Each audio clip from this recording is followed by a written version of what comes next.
Hello, beautiful people. My name is Mary Laura Cato, and this is the Melanin Culture, the sacred place where ordinary people of melanin get to share their extraordinary stories, their genius, their experiences, and their insight into the human condition. Now, on today's episode, I'm so excited because we will be talking about all things finding love in your 30s. I'm so excited for this. I love this segment because I feel it's raw. I feel no preparation has been given. Yes. I just kind of respond. And we've been talking about love in your 30s, and it is such a roller coaster, love in itself at any age, right? But I think something about when you cross that mark of, and you're now in your 30s and you have all these expectations of how life should have gone at that point. That's when I felt like it became a roller coaster for me, and it wasn't the funnest roller coaster. No. So with this section, I've just gathered questions from a few people who've done the journey, some that are single, some that are married, some that are divorced, and we're just gonna, I guess, discuss what we think about them and any insights or any truths that we might bring. Yeah. All right. Sounds like a plan. First one. And I love this one. How important is loving yourself daily when it comes to love in relationships? Oh, how so important? Yes. Extremely. Yeah. I think that should be number one. Yeah. When you love yourself and look after yourself, I think only then, and many people will disagree with this, or many people will call it selfish, but I think it's only then that you can have enough. When your cup is full, it's only then that you can pour into somebody else's cup without emptying yourself, without being bitter or resentful. Yeah. I think that's really true. Yeah. I think that for me, especially now, I feel like there's a lot more responsibilities. Like there's so many things that are pulling and screaming for my attention, and so I don't have the luxury anymore of just having plenty of time to myself. So I make it a priority. I really do, because otherwise I'm just running on empty, like Sham has said, and you become a very bitter person. Monster. Literally you do become a monster. You do, and you're so unhappy. I think that unhappiness comes from that deficit, right? If you don't have that love tank full with you loving yourself and understanding your value and your strengths and the things that make you happy, if you aren't able to fulfill that for yourself, then it becomes a transaction, right, with people in your world, especially that lover, especially that significant other, because we've bought into the delusion that person is meant to have all the answers and is meant to completely fill you, and if you're in a deficit and they're not filling you, it's their fault, when really it's more fill me first, and then I can love them, and then I can also, I found in my experience that when I loved myself better, it actually allowed me to better receive the love that I was given. Amen and amen to that. It wasn't like normal at all. And now that I have a girl, I want her to learn that from me as well. That it's not just about giving and giving and giving. You also should receive love, receive joy, receive all these good things. As a woman, you want to teach your daughter, I have a daughter, and you want to teach her all these positive things that society doesn't necessarily teach you. They kick you out into the wild. And you got to learn on your feet. They want you to do everything. But then you don't have any time to receive and to fill yourself. Absolutely, because what is it? The longest relationship we'll ever have is with ourselves, right? So that should be the starting point. I think more important than what we teach in schools, like your academics, should be subjects like loving yourself. If I had learned that consistently 100%, from grade 1, 100%, different person, And thank God for grace. His grace, right? He's able to teach us that as we grow. But I love that. I think it's pivotal. If anything that anyone does, learn to love yourself. And that changes, you know, in certain seasons. And I think we should also not be afraid to, you know, say to the people around you, like, and be like, look, I actually need time to myself. I just need time out, because I think sometimes, you know, we just want to give. And because the reality is almost everything sometimes seems important. But sometimes you just have to be like, you know what, guys, I actually just need some time to myself. Absolutely. Learning to say no. Yes. That's a big one, and that's boundaries. And man, again, isn't that crazy? Because some people can see it as selfish, right? But being able to say no is, I love Ileana Van Zandt. She says it's self-full. You're not being selfish. You're just actually you're catering to you first, because when you're fuller, you are a better mom, better wife, better friend, better citizen of the earth. You know, you just are. So I think that's I think it's important. Love it. Now this one I love, because you know, grown up chat, but we're all Christians, so that's our base. And I understand not all people watching this are Christians, but this is specifically for people with faith. How do you navigate sex when you're dating in your 30s, when you are a Christian or someone of faith? How do you navigate? What do you mean by well, because I mean, obviously from a Christian standpoint, Christianity can be pretty hard on that. Is you don't have it till you're married, right? But we know the reality is that ain't what's happening. It's just not what's happening. So I think this person wants to know, like, how do you do that and stay? For me, in my own experience, it was, I have to be a person of integrity. So I'm not going to lie just because I'm a Christian and these are the rules, apparently, right? I'm going to live out my relationship with God. It's my relationship with God. And if I can sit in whatever it is that I'm doing in my relationship with integrity, then I'm good. And I was honest with the world around me. It's not like I went out and told the world, but those that people mattered, I absolutely was honest, and that's how I navigated it. I didn't try to be something I wasn't. If I was going to, when I made the decision to with my partner, I made a decision that if I'm going to privately, I will not hide it if somebody asks me publicly. So that's how I navigated it. But I think it's like you said, it's everybody's different, right?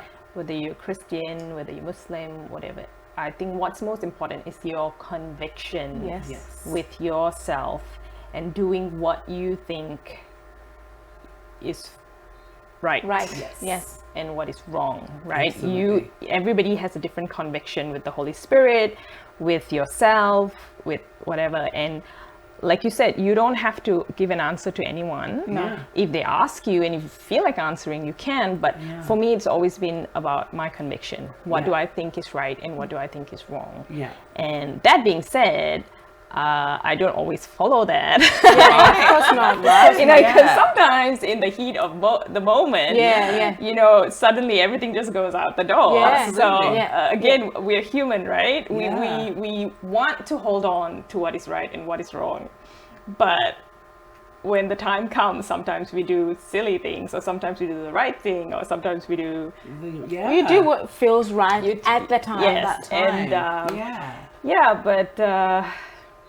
I don't know if that answers your question. It does, I think, because it's nuanced, right? We can't subscribe one way of doing it. All we can ever say is how we went about it. Because I think for me, I very much was that girl who absolutely, and you know, I think I met you after I had started dating, but you knew me back in those green days when I was like, I'm not even going to kiss until we're married. I was that girl because I genuinely believed that this is what I want, and there was some fear and religiousness attached to that, absolutely.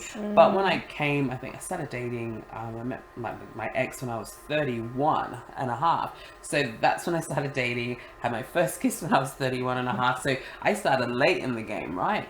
And I think for me, it was realizing that, as you said, like, oh wow, like all these things that I had held up theoretically when there wasn't a man came crumbling down. I tell you, yes, that I loved. It is and so I have strong. to stress that I loved him, yes. and I made an adult decision yes. to go there. But like it changes, right? Once he was there, I was like, big time. What's important is not living in regret.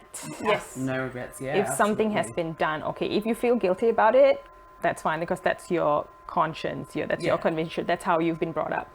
Feel guilty about it, fine. Go to God, ask for forgiveness, move on, and don't live in the past, and don't let it eat at you. I think that's what's most important. Yes, because our God is a forgiving God. Yeah. He's full of grace, and he doesn't want you to live in that past and not live in a full, beautiful present and future. Yeah.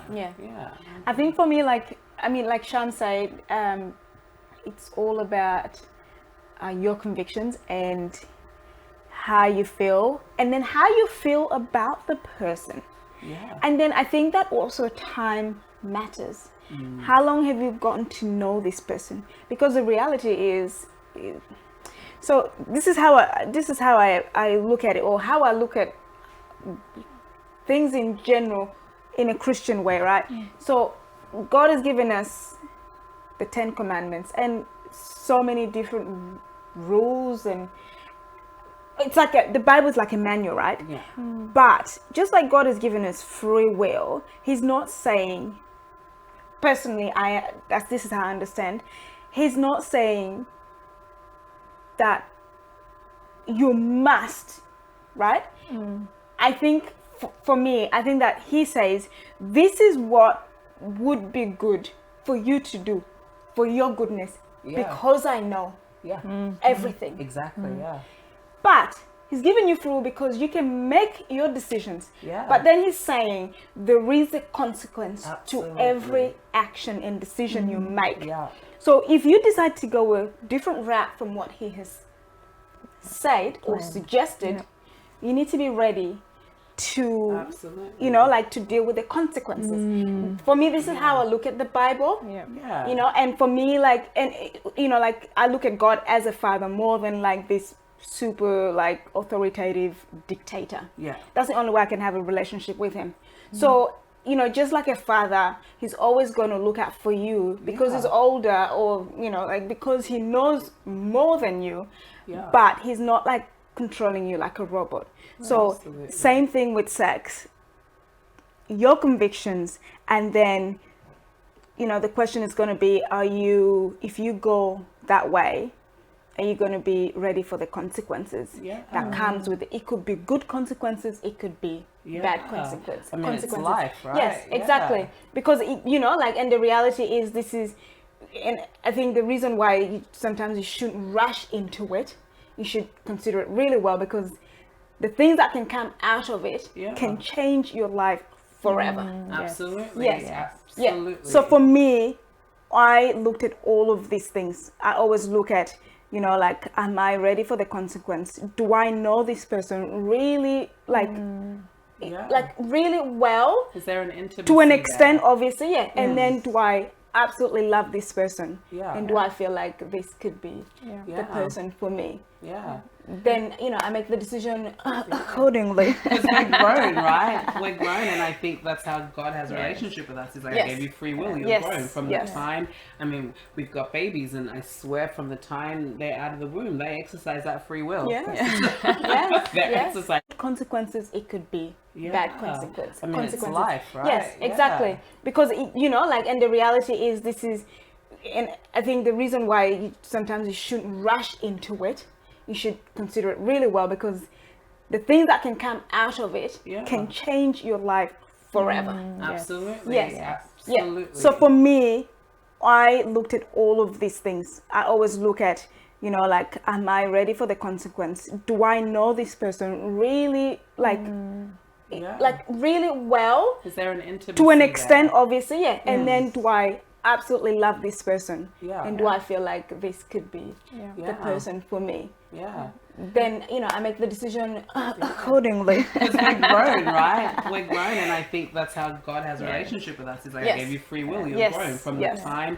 I mean, we've got babies, and I swear, from the time they're out of the womb, they exercise that free will. Yeah. They're exercising that free will, and sometimes it lands them in a pile of gold, and sometimes it's a pile of poo poo. So this is the reality of life. But it's a really nuanced question. I think it's important that you have real people in your world that you can talk to about it, and always just be able to be honest within yourself. Yes. I think people who don't have a faith, right, might look at this conversation and be like, oh really? Come on. Like, it's so archaic. Like just go. But I absolutely understand the value that people that a faith has on people, and the attachment that people, the reliance that people can have on it. So I just think if you're coming from that perspective of someone who is a Christian or Muslim or for whatever other reason, just always sit with harmony with yourself and your God.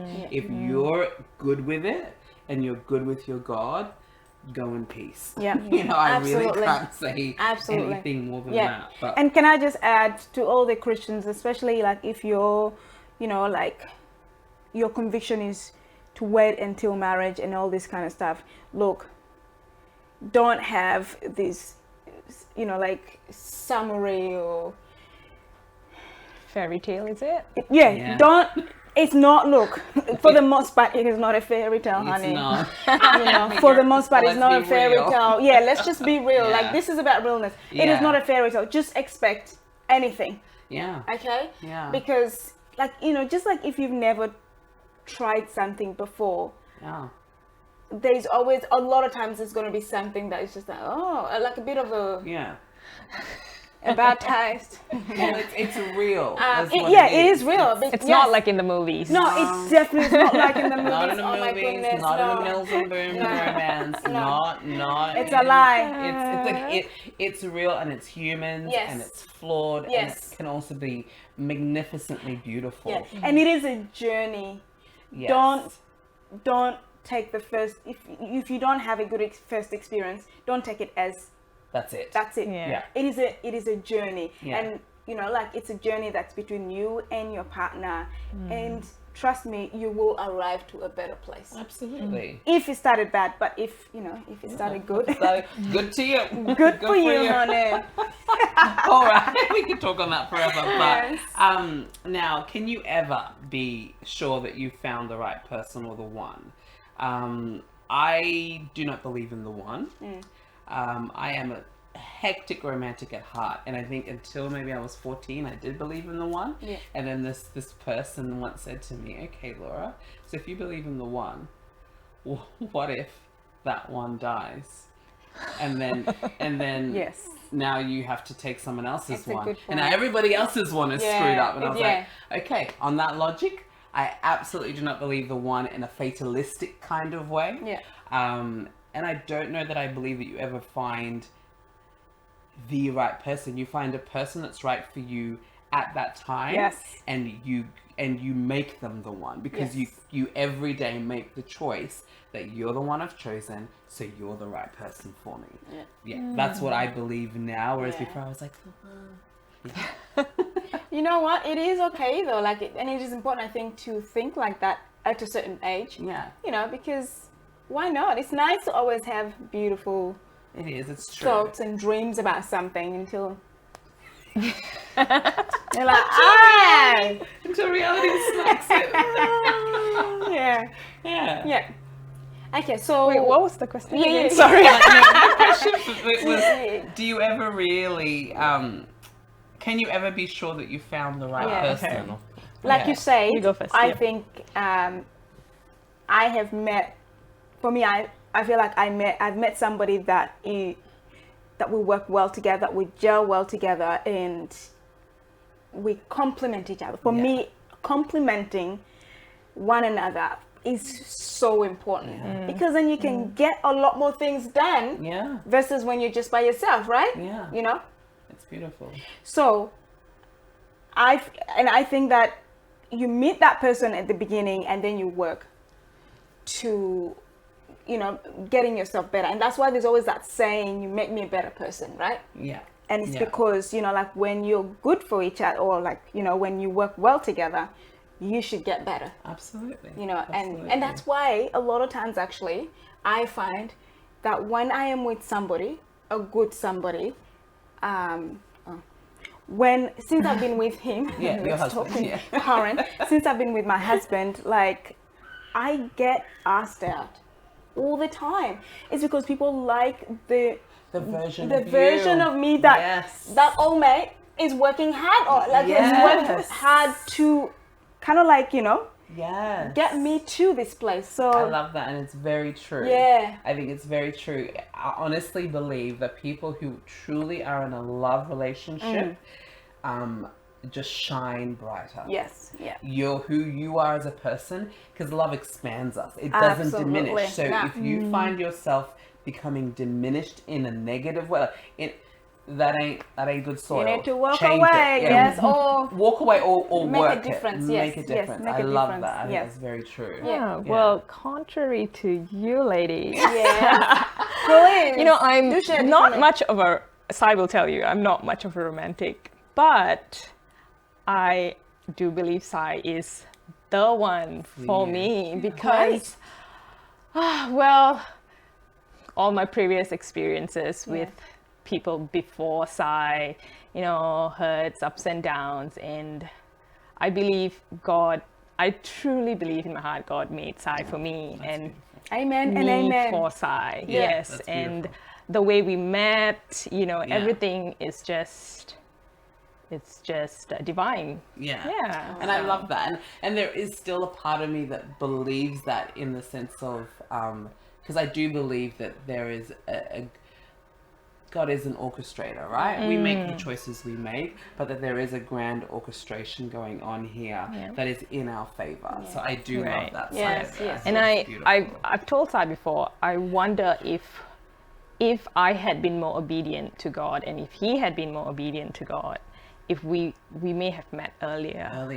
And saved ourselves all these heartaches along the way. But that's how it turned out, and we still met each other. We still met, and I think also God wastes no journey, and life wastes. Well, we can waste time, but if we work with life, even those years have shaped you to be exactly who you needed to be and who he needed to be to meet, to come and then go forward. So no, I do love it, and I do think though that my belief is that, yes, as I said, like the right person right now, and you work with them, that even in, like, there's so many instances, right, where a partner dies or a partner leaves, or a relationship ends, and then they find another person, they're like, oh my God, this one's just like amazing. I also do believe in the redemptive quality of life. That there is something so redemptive about God and life that you can have more than one great love in your life. Absolutely. So I think there's that beautiful side of it. All right, so this one, I could talk about this one forever because I lived in it for a long time. How do you handle the immense loneliness that comes from being single? So we'll talk about that first, but I also like the second part of it is, or the loneliness that comes from tough seasons in relationships, because people often just think, oh, if you're single, you're lonely. You could be so lonely in a relationship, and I've experienced both, and they cut you in different ways. They really do. I think it's worse when you have somebody and you feel super lonely. I think it's worse, honestly. It is, because it's more challenging. That's right. Why am I wasting time with you?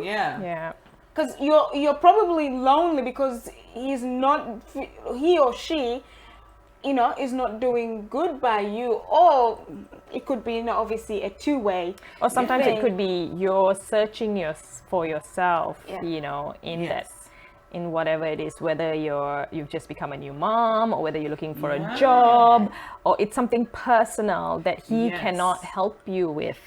And with that comes loneliness as well, you know. And as much as he tries to help you, there's nothing they can do. He can't, because it's a battle that you have to go through. You have to fight yourself. And I think that there's a maturity. What I've learned, having experienced both sides, is that loneliness in and of itself is not the enemy.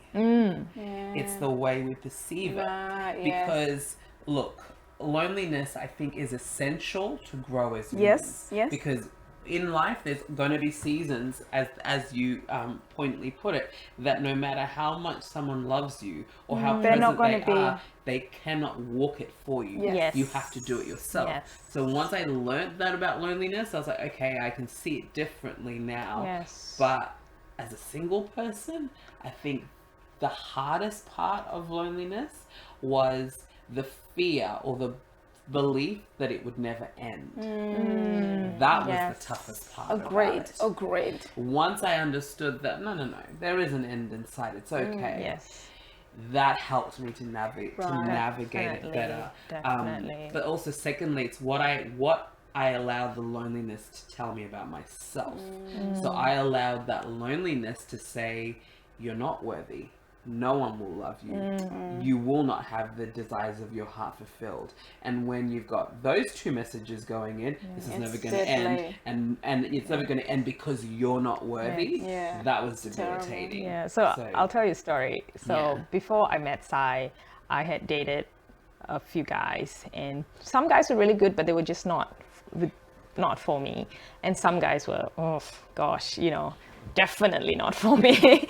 And but the year before I met Sai, I just surrendered everything to God. You know, I'm tired of doing things my way, of going and trying relationships, although I know this is not the guy for me, giving them a chance.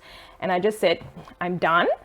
I'm just going to have fun with my girlfriend. And I had this one girlfriend, her name's Nisha, and we just used to go partying all the time. We go dancing, we just go out for dinners with my sisters, you know, just quality girlfriend time.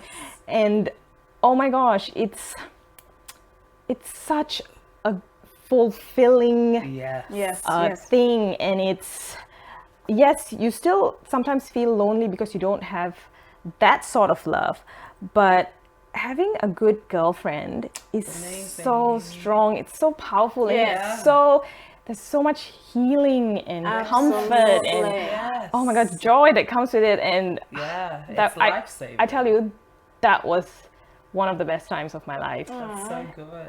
As a single person. I love that. I love that. That's good. Can I just quickly cut here? Yes. Because battery is dying. But we can just go.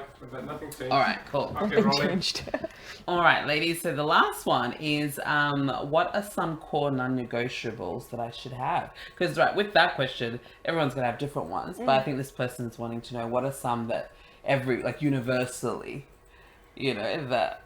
About like being in a relationship, you know, non-negotiables. Yeah, when obviously I think she's coming from a point of wanting to be in a relationship. Okay, what are those non-negotiables that you would have approaching it? Gosh. For me personally, I think that if you have convictions about certain things, whether it's, you know, sex or whether it's your faith, do not compromise on that. And I think that is something you should let that person know early. Absolutely. And just say, look, this is an absolute non-negotiable.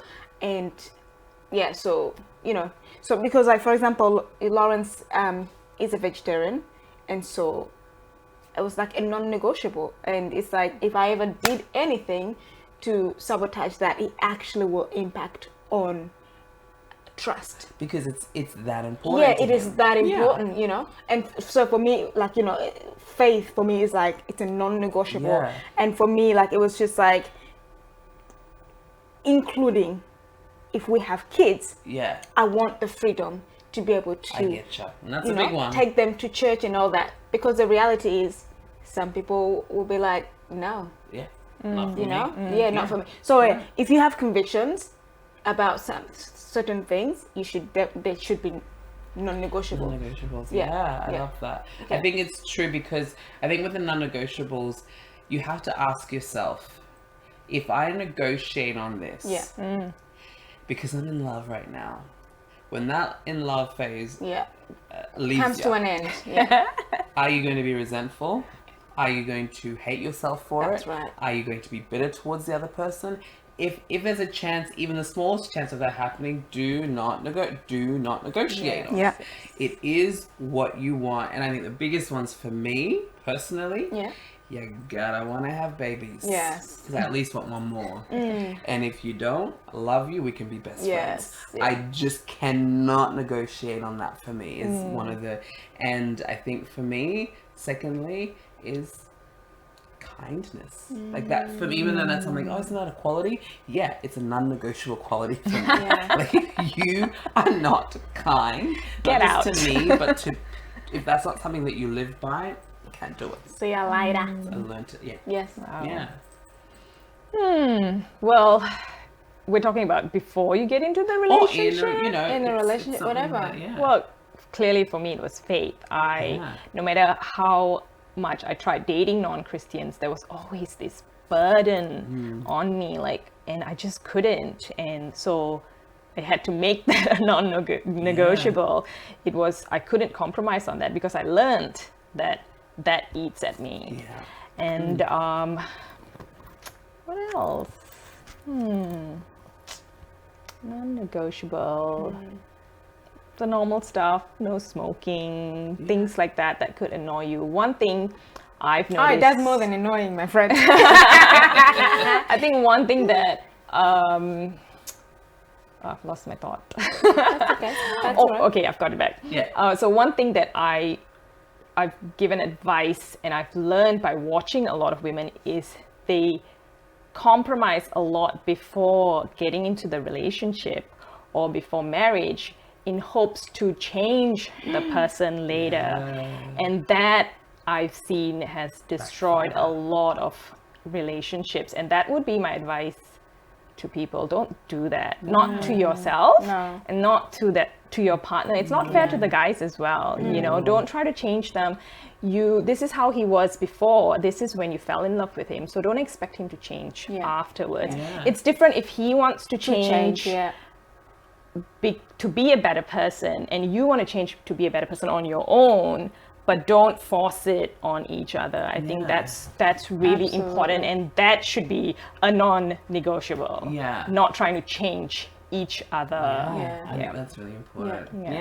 Cheating as well, for me, is an absolute non-negotiable. Definitely. I think that's just a given. It shouldn't even... Not for everyone. Clearly. It's not for everyone because I couldn't do it. No, because I think my mother's generation, especially from my culture, it's normal. It was normal. It's normal to have for a guy to have multiple partners, and you just turn a blind eye. And not that it didn't hurt. It hurt the women. Of course. But they've been suppressed for so long, and it's like this is made normal for them, and it's just like this is crazy. It's sad. You know, but it's so great that you in your generation has a voice now. Yes. And to say no, that is not absolutely. And I'm not going to compromise. And every time I come across people from my mom's generation, I'm always like, don't put up with this. We're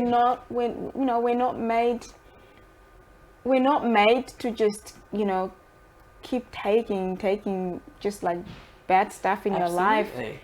We are made to be loved and to love. And you deserve more. You deserve better. Yes. Better. But it also boils down, I think, to your self-worth as well. 150%. And when you have a self-worth up here, you're not going to put up with nonsense, right? No, you're not. But then if your self-worth is here, then you'll be like, okay, this is what I deserve. I have to take it, So I think it all comes back to us and how what's going on inside here. Absolutely. It's not even about the outside. And because the most beautiful women could be the most insecure women. Yes. You know, so it all boils down to... Because they've got so many more reasons to be, in the sense of when everyone's always just going on about how wonderful you are physically, you've got so much else to not feel worthy, unless it's about my looks. Yes. Then where is your foundation? You know what I mean? So I get that. Yeah. Can I actually just can I ask you ladies a question just in relation to this? As Christians, right? Forgiveness is a huge thing. Yeah. Where do you draw the line with cheating and forgiveness? Because this is something that I can't actually wrap my head around. For me, I don't. Okay, and then this may sound a bit controversial, because I'll talk about, for me personally, and I'll talk about what I think. Yeah. For me personally, I would really struggle with cheating. Yeah. Right? Because I just think it's such a betrayal. Huge. However, cheating happens on scales and levels more common than we even understand. Yes. It happens so much. So I do, and I have seen people grow and become stronger from it. Yeah. I don't think that it is if you do, that's it and never again. For me, I would struggle to, but for others, I actually don't. If somebody, like, I used to be very stringent when I was younger. Like, no, once a cheater, always a cheater, da, da, da. And now I'm actually like, for me, I would have to forgive, absolutely, because I don't want to hold that unforgiveness. You're not worthy, and what you've done is not worthy of me carrying unforgiveness in my own heart. Yeah. But I think I don't know, like, right, that couple, if you're going through it, you have to, man, it's going to be hard work to navigate that. Yes. But I do believe that people can make that error, and I also do believe that cheating is not the biggest betrayal in a marriage. For me, it may be, but I have spoken to other women who go, that was not the biggest betrayal to me. Other areas that they've been betrayed in have hit them harder than cheating ever could. So that was an eye-opener for me to go, oh wow, so it's not a blanket statement for everyone, because there are betrayals that happen in relationships that have nothing to do with a fate. I've got a friend at the moment who the betrayal is that there is no friendship. There is no longer that wanting to actually be with that person, them wanting to be with them and enjoy their company and spend. They're devastated by that. Right. They've drifted. And they've said, it would be easy if you cheated, but was still a kind, loving, you know what I mean? So that opened my eyes and maybe took off on a bit of a tangent. But for me, I would struggle to. But when you talk about forgiveness, I'd have to forgive. But forgiveness doesn't mean I stay with you. Okay. I can forgive you and love you. Okay. I can do it from a distance. I don't have to be in a relationship with you. Because I think maybe that's what I was trying to get to. Like, you know, do you forgive and stay in the relationship, or do you kind of like... I think you can have... Call it quits. What's her name? Esther Perel is an amazing, amazing psychologist and therapist that anyone in a relationship or not, should listen to her stuff. And she says that she's counseled a lot of people who've had 4 relationships in one, meaning they've broken up 4 times and started again. Because every time, and some of those times were because of cheating. That cheating happened, and they had to completely dissolve the relationship, spend some time apart, and then start building it from anew. And that was interesting to me to go, okay, so I guess that it can happen, but I don't know, what about you? Wow, this is really digging into my I can feel my heart go, ooh. Right? Yeah. Wow, what I can say now is cheating is a big no-no. I've been cheated on before marriage, but when you're not married, it's easy. Like, you just get out. We'll see you later. You know, yes. I admire the ones in marriage who stay and work things out and forgive, and they're such big people. I don't know if I would be. I think I would be crushed. Yeah. I would be crushed. Oh, sorry. The mic. Okay. Yes. When you keep moving, actually, I get the mic actually picks up everything. So I would be crushed. But like I said, in a marriage and with kids, you deal with different seasons differently, right? Yeah. So you have to see when it is happening. Yes. As boyfriend, girlfriend, as husband, wife, as mother, father. Yeah. So different. Yeah. So I can't answer that question black and white. Of course. Anymore. Yeah. I think when I was younger, I was like cutthroat. Yeah. But I guess today it's just one of those things where it's like I don't know how to answer it either, because I feel like, you know how when you've not done something before, it's a lot harder to do it. Yeah. The moment you do it the first time. Right, I get you. Or like it's hard. It won't be as hard next time to cross that line. So for me, that's what I would struggle with, and then the fear of that. Yeah. So I'm just like I wouldn't want to be in a relationship where I have that constant fear that they might leave, and then you'd better believe the conversations will never, and nothing will ever be the same again, because like the trust. The trust is completely broken, and so like. I don't know if I can help myself not say something every time he looks at another woman, or if a girl with like everything out is walking past, and then you're just like, instead of looking at the road, you're looking at them. What are you gonna do? What are you gonna do? True. Like, there's all these things that you don't actually. It's the realities. The realities afterwards. I think that would be the biggest. That would be the biggest challenge for me. But that's the thing that comes with forgiveness. Eventually, I think. Yes. As you forgive, then the trust comes back. And the fear leaves. Yes, it's hard work. That's why I say I admire. Yeah, and that's the thing. I don't know if I'm willing. Yes. I don't know if I put in work. For, like on top of the work of being in a relationship. Exactly. It's like, come on, man, true. Like you just complicated our lives forever. But then there's I don't remember what movie I watched, but there is a movie with like that saying. I will never ever forget it. And the lady chose to stay with the husband who had cheated on her. Yeah. And then the daughter didn't know. I think it was Dear. No, it wasn't Dear. I know exactly what movie this is, and I know what that scene is. I know. And anyway, so the daughter then asked, "Why did you stay?" And then he was like, "Because there's a lot more good things he has done for me to walk away. This was one mistake versus a lifetime of amazingness, of good." Yeah. That being said, cheating just doesn't happen suddenly. And it's the why. Yes. Yeah. So it's something that was amiss.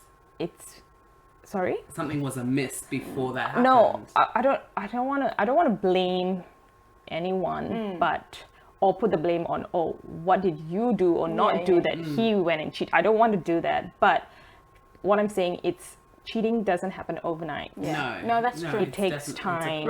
People think about it, absolutely. And something, so that's just the point I wanted to make. It doesn't happen overnight. It doesn't. Yeah. But I do, I mean, I think it's a tough one. Yeah, it is. It's a tough one. I think it's something that you will never know until you're in that relationship, and God forbid that we will never be in that place.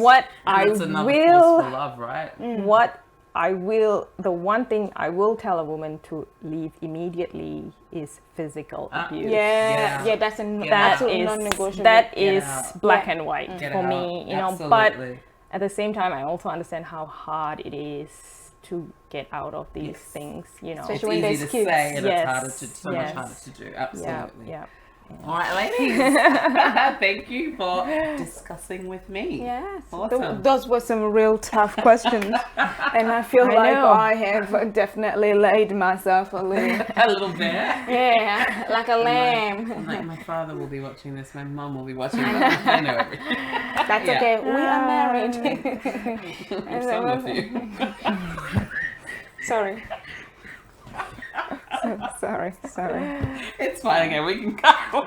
Into finding love, it's the heartache, it's the falling in love, it's the growing apart, it's the healing, it's the coming together, it's the partnerships, the friendships, the building families.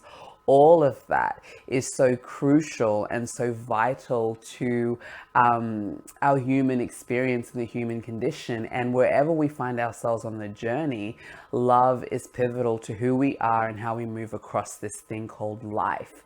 And more than, I guess, we focused, yes, on the romantic aspect of it, right? The lovers, the husbands, the partners.